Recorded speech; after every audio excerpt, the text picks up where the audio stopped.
Hello प्यारे बच्चों, आपके अपने यूट्यूब चैनल डिज़ायर पॉइंट पर स्वागत करते हैं। कल कक्षा 10 का जो गणित विषय था, कल वहाँ पर आप लोगों को बेटा डिस्कस किया गया था कि संख्याएं क्या होती हैं, जिनमें हम लोग सह अभाज्य संख्याओं तक डिस्कस किए थे। आज दो संख्याओं के बारे में और डिस्कस करके फिर एक प्रमेय पढ़ाएंगे और उस पर आधारित जो पहली प्रश्नावली 1.1 है, आज के वीडियो में उनके सारे क्वेश्चन को देखते हैं। पहला क्वेश्चन, फिर दूसरी वीडियो में दूसरा क्वेश्चन, ऐसे धीरे धीरे करके हर एक क्वेश्चन आपको मिलता हुआ चला जाएगा। ओके बच्चों, तो आज का सेशन स्टार्ट करते हैं। आइए पहले कुछ उसका थ्योरम एक बार देख लेते हैं। कल हम लोग पढ़े थे सह अभाज्य संख्या। क्या पढ़े थे? सह अभाज्य संख्या। तो सह अभाज्य संख्या को इंग्लिश में बोलते हैं बेटा को प्राइम नंबर। ऐसी दो संख्याएं जिनका HCF 1 हो, वह एक दूसरे की सह अभाज्य संख्याएं कहलाती हैं। फिर सह अभाज्य संख्या के बाद हमको एक संख्या और देखनी है, परमेय संख्या। परमेय संख्या की परिभाषा देख लीजिए, फिर इसका आगे डिस्कस किया जाएगा। परमेय संख्या मतलब ऐसी संख्या जिसे P/Q के रूप में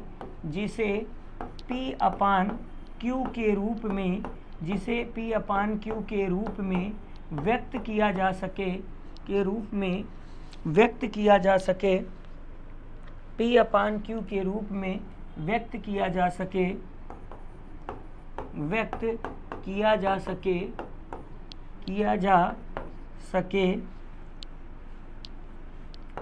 जा सके लेकिन एक चीज़ और है बच्चों, लेकिन Q does not equal to 0, denominator 0 ना हो, Q does not equal to 0, तथा P व Q पूर्णांक हों।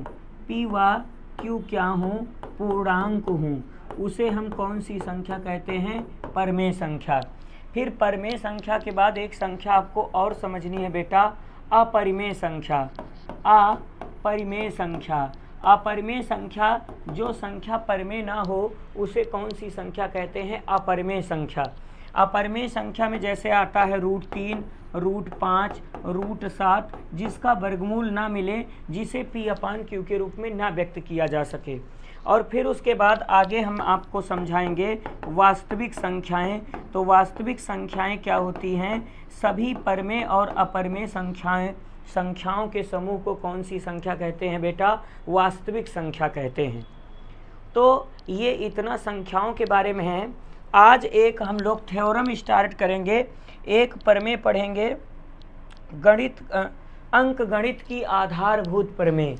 आगे एक हम थ्योरम पढ़ेंगे, अंक गणित की पहली प्रश्नावली का पहला सवाल इसी थ्योरम पर है।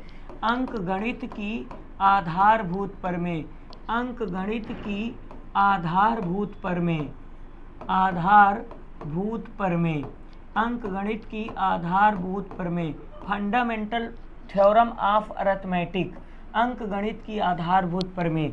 इस प्रमेय का मतलब क्या होता है? इसके अंतर्गत किसी भाज्य संख्या को अभाज्य संख्याओं के गुणनखंड के रूप में लिखते हैं। इसके अंतर्गत क्या करते हैं? भाज्य संख्या को अभाज्य संख्याओं के गुणनखंड के रूप में लिखते हैं। भाज्य संख्या को अभाज्य संख्याओं के गुणनखंड के रूप में लिखते हैं। अभाज्य संख्याओं के गुणनखंड के रूप में लिखते हैं। अभाज्य संख्याओं के गुणनखंड के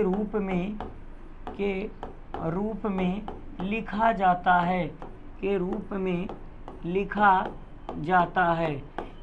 इसके अंतर्गत किसी भाज्य संख्या को अभाज्य संख्याओं के गुणनखंड के रूप में लिखा जाता है। जैसे बेटा हम छोटा सा एक एग्जाम्पल देना चाहते हैं। जैसे पहला एग्जाम्पल है जैसे 12। अब बेटा 12th का जो हम फैक्टर करेंगे वो प्राइम फैक्टर करना चाहिए, अभाज्य गुणनखंड। अब अभाज्य गुणनखंड में देखो, इसका गुणनखंड 2 × 6 करेंगे, लेकिन ये बेटा सही नहीं है, चूँकि 6 हमारा अभाज्य नहीं बल्कि भाज्य है, कल बताया गया था। इसका गुणनखंड हम 2 × 2 × 2 × 3 कर सकते हैं, या इसे हम 4 × 3 कर सकते हैं, या 12 × 1 कर सकते हैं। ये सही सब है, लेकिन जो ज़्यादा शुद्ध सही है वो दूसरा सही है, क्योंकि दूसरे में इसके खंड में जो भी संख्याएं आ रही हैं सब प्राइम है।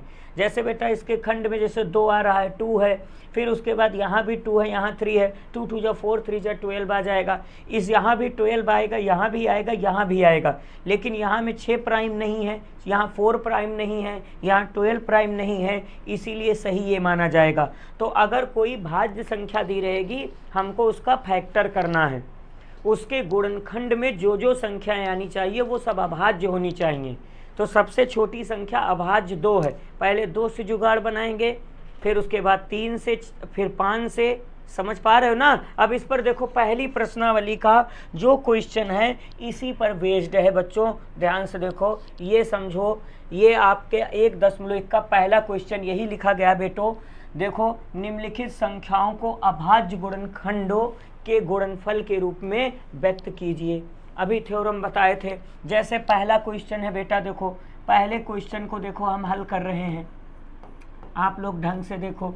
जैसे हमारे पास 140 है, इसका हमको प्राइम फैक्टर करना है, तो इसका प्राइम फैक्टर आप लोगों को ऐसे सिखाया गया था। सबसे पहली अभाज्य संख्या बेटा 2 है, तो 2 से कैंसिल करेंगे तो यहाँ 70 आ जाएगा, फिर 2 से कैंसिल करेंगे 35 आ जाएगा, फिर 2 से अब कैंसिल नहीं होगा, 3 से देखेंगे, 3 से नहीं होगा तो अगली अभाज्य संख्या 5 है, तो 5 से कैंसिल करेंगे 7 हो जाएगा, फिर 7 से कैंसिल करेंगे 1 आ जाएगा। तो इसका गुणनखंड, इसका जो फैक्टर हो जाएगा, इसका जो गुणनखंड होगा, इसमें क्या हो जाएगा 140 का, तो इसका हो जाएगा 2 × 2 × 5 मल्टीप्लाई कितना हो जाएगा 7। बस इसका ये हल हुआ।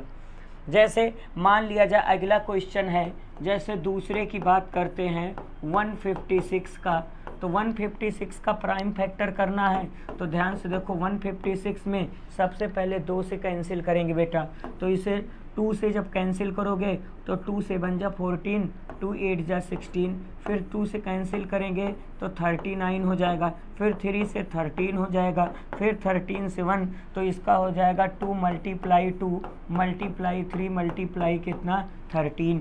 तो ये आपका दूसरे का आंसर हो गया। जैसे दूसरा क्वेश्चन है, तो पहले का यही सोल्यूशन, बस इतना करना है बेटा। तो पहले का प्राइम फैक्टर ये करना है, दूसरे का ये करना है। अब जैसे मान लिया जाए हमारे पास तीसरा क्वेश्चन है, तीसरा है 3825, तो देखो यहाँ 3825 है, जैसे तीसरा क्वेश्चन है, तो इसका प्राइम फैक्टर कैसे करोगे अभाज्य गुणनखंड बच्चों। तो यहाँ पर देखो 3825, सबसे पहला प्राइम नंबर है 2, तो 2 से बेटा कैंसिल नहीं हो चुका, इसका यूनिट प्लेस 5 है। ओके, तो यहाँ पर 5 से कैंसिल करेंगे, तो 5 से जब कैंसिल करोगे तो 7 बार भाग जाएगा, 5 7 35 बचा 3, 5 6 30 50 25, फिर 5 से कैंसिल करेंगे, 5 1 5, मन में 2 बचा, 50 25, 5 3 15, फिर 5 से करेंगे, 5 3 15, 5 1 5, अब ये 31 से कटेगा तो 1 आ जाएगा, तो इसका आ जाएगा 5 × 5 × 5 मल्टीप्लाई 31, ये हो गया। जैसे मान लिया जाए अगला पेज, अगला देखो बेटा क्या है, जैसे अगला चौथा क्वेश्चन है 5005, तो इसका देखो कैसे करना है। 5005 का ये भी बेहतर क्वेश्चन है, 5005 इसका गुणनखंड करना है। तो जैसे 5005 में सबसे पहले बेटा 5 से कैंसिल करोगे, 2 और 3 से होगा नहीं, 5 से यहाँ 1 हो जाएगा, 0 0 1 हो जाएगा, फिर उसके बाद अब 5 से नहीं होगा तो 7 से चेक करो, तो 7 1 जा 7, 3 7 से कैंसिल हो जाएगा, तो यहाँ से देखो 7 1 जा 7, बचा कितना बेटा 3, 3 0 के बगल चला जाएगा 30 हो जाएगा, 7 4 जा 28, 2 बचा, 7 3 जा ये हो जाएगा 21। फिर उसके बाद अब हम किससे कैंसिल करेंगे बच्चों, अब कैंसिल कर देते हैं 11 से। तो यहाँ चूँकि 7 के बाद अगला जो प्राइम नंबर आएगा वो 11 ही होगा, 11 ही होगा, 11 के 11, 11 3 33, फिर ये 13 से कैंसिल हो जाएगा। तो इसका प्राइम फैक्टर क्या हो जाएगा, तो इसका प्राइम फैक्टर आपका बनेगा 5 × 7 × 11 × कितना बनेगा 13 बनेगा। ये किसका बना, ये बेटा 5005 का हुआ, तो इसका ये सोल्यूशन हो गया। समझ पा रहे हैं बच्चों, बहुत ही साधारण है। आप लोग पर डे अगर रेगुलर क्लास करते चलोगे तो धीरे धीरे मैथ आपको समझ में आने लगेगी। और वादा करते हैं मैथ में 99, 98, 99, 100 ऑफ 100 नंबर्स आपका आएगा। आपको एक फेयर कॉपी बनानी है, जितना हम क्वेश्चन थ्योरी फार्मूला जितना लिखवाएं आप एक फेयर कॉपी में बेटा पर डे लिखते चलो। ओके, अगला क्वेश्चन क्या है बच्चों, अगले क्वेश्चन की अगर बात करें चौथा, तो ये आपका है 7429। तो 7429 देखो, इसके लिए हम देखो क्या करते हैं। अगला है 5 नंबर 7429, ये अपने आप में चैलेंज है। अब देखो 7429 में सबसे पहले 2 से कैंसिल करेंगे, 2 से होगा नहीं, 3 से कैंसिल करो, देखो 3 से हो जाएगा, 3 दूना 6, 3 चौक 12, 2, 3 से 21, 3 से नहीं होगा। 7 से देखो, 7 1 7, 7 6 42, 7 से भी नहीं होगा। फिर 11 से करो, 11 छक्का 66, कितना बचा बेटा 8, 82, 11 सत्ते 77, 11 से भी नहीं होगा।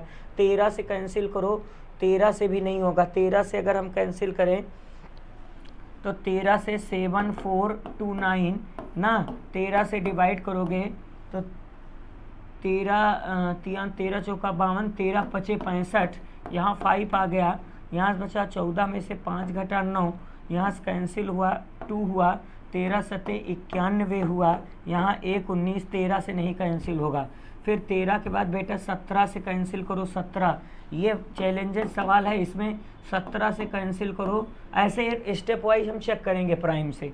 जैसे 17 से करो, 17 से डिवाइड करो, 17 तिया 51, 17 दूना 34, 17 ते 51, 17 चौका 68, तो 68 हो जाएगा। यहाँ से बचा 6 2, 17 तिया 51, ये 1 हुआ, 1 हुआ, फिर यहाँ से 1 हुआ 19।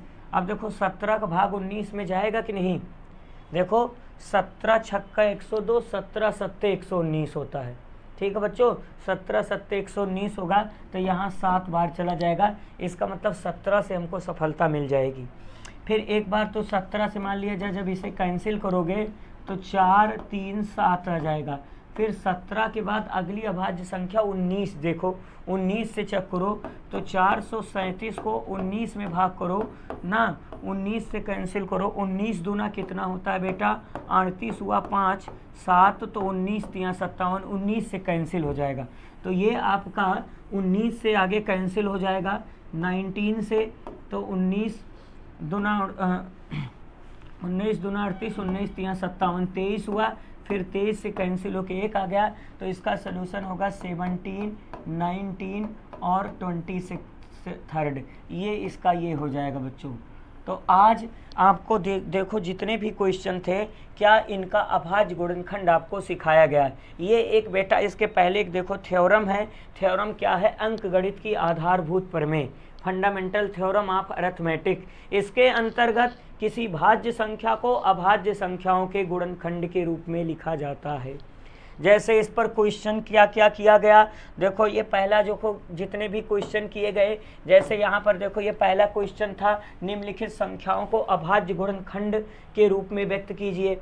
पहला क्वेश्चन देखो आपको समझाया गया 140 का प्राइम फैक्टर, देखो इस तरीके से किया गया बच्चों। फिर दूसरा क्वेश्चन देखो 156 का किया गया। फिर देखो तीसरा कैसे किया गया, तीसरा 3825 का देखो प्राइम फैक्टर किया गया। फिर चौथा 5005 का किया गया बच्चों। फिर उसके बाद पांचवा जो किया गया वो इस तरीके से किया गया। समझ में आया बच्चों। चलिए अगला, ये पहला क्वेश्चन डिस्कस किया गया है, दूसरा क्वेश्चन हम लोग दूसरे वीडियो में सॉल्व करेंगे। आज के लिए बच्चों इतना ही। थैंक यू, धन्यवाद।